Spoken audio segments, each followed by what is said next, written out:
we're actually going to talk about boundaries in this, which is a really good topic to actually dive into, especially in our walk with Jesus, because our walk with Jesus actually requires us to love and be in relationship with people.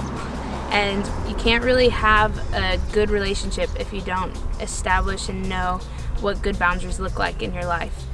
Firstly, you should know boundaries is such a funny word because you kind of we can get a bit rigid as people and be like, oh, I need really intense structure, and we don't want to get religious when we're talking about boundaries, because boundaries actually can be one of the sweetest, most beautiful thing we can carry in our hearts and in relationship with people in order to really love people well.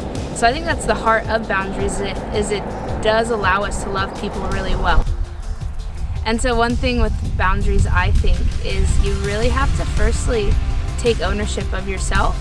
In order to establish boundaries, you have to know, what is safe for me, what can I actually give, and what can I bring. Also, what potentially could cause harm, and how do I establish good boundaries. And so you really have to take ownership of yourself, know that you have the ability to choose and make decisions in any relationship, and even with the Lord, to really walk how God's calling you to walk. And so taking ownership of yourself is one of the main things, I believe, in establishing good boundaries, and just having that heart posture of ownership and responsibility of who you are as a person. And also, secondly, another big thing that comes to mind when it comes to boundaries is you have to get God's heart for you. We can so easily be like, okay, no drinking, no going out past 10 o'clock, no watching movies that maybe have violence, if that's something that you actually feel like isn't for you. You can try to establish these things out of like, oh, I just know this isn't good, but to really actually steward a healthy relationship and even a healthy walk with the Lord and with people, you have to hear God's heart for you. And so I think to have good boundaries, you have to know, actually God's saying, I shouldn't maybe do this because I know this isn't the most loving thing for me, and I'm trusting my Father who's actually guiding me in this.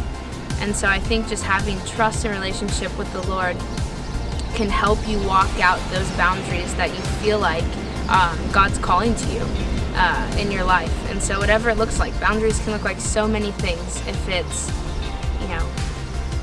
there are literally so many topics that come to my mind when it comes to what you could do. If it's just your own thing with your own convictions, with what to watch, what to even eat, what to engage with socially, where you go, the kind of friends you have, the things you share with your friends, the things you share with your families, how you respond when people talk to you. There's so many different dynamics that can come into play when it comes to the whole topic of boundaries. So I think you have to know, okay, what is God asking of me? What is He speaking to me about to carry? And how do I take ownership and really steward that well in order to live life fully? So I think another thing is we have to break down that idea that, God will discipline just because He thinks, we can't, just because He wants to, but actually He disciplines and He brings those guidances, those words of wisdom so that we can live fully. So you really have to trust God when it comes to it. I think definitely boundaries is a beautiful topic, a beautiful conversation to have with the Lord. It is one that will enable you to live in righteousness, enable you to love people well. And so you just have to have that conversation with whatever area it is in your life to say, okay, God, what are you asking of me? And so that's what I would encourage you in, is going away. If there's something that's really popping out to you in your own life, if it's your relationship with your parents, your relationship with a friend, go to God and say, okay, how do I love myself? How do I love you? And how do I love this person well? And what does it look like? And just hearing what He has to say and committing to following through on that. Hey guys, thanks for watching. If you enjoyed this video, make sure to give it a thumbs up and subscribe. If you have any other further questions, please comment below and send us a message if need be. See you next week.